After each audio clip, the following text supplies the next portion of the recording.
Vídeo número 24, part 3, rotacions amb punt lliscant. Inserim una imatge del nostre ordinador. L'anem a importar amb aquesta icona imatge. Escollim aquesta imatge mateix. Ja la tenim inserida a la vista gràfica.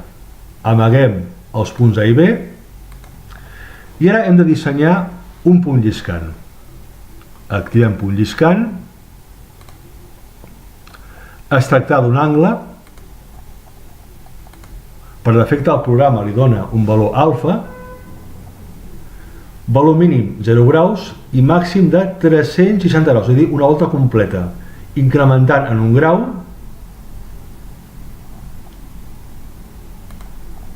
Si ara moc, no passa res perquè no està vinculat a cap objecte.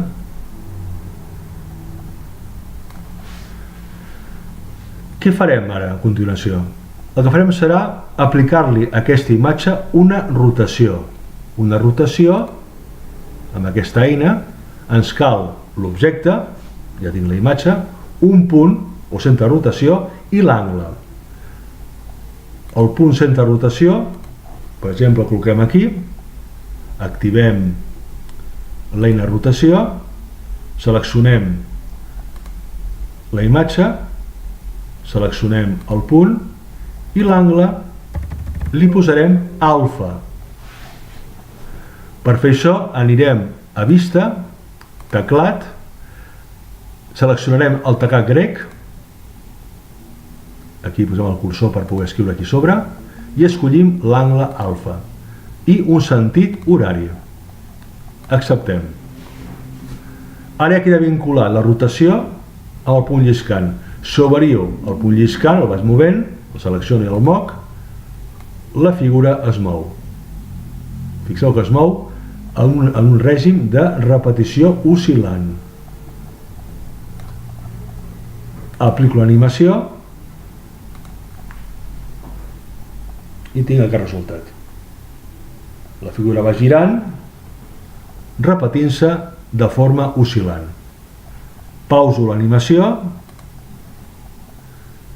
entro a propietats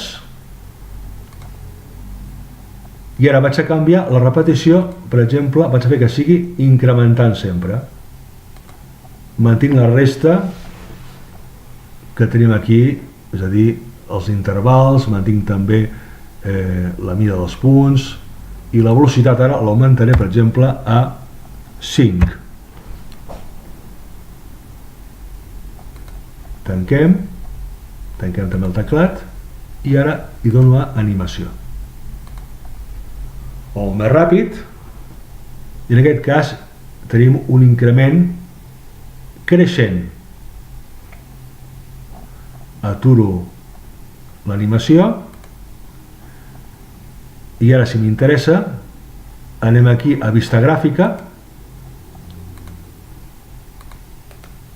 Ara sí, la tenim activada.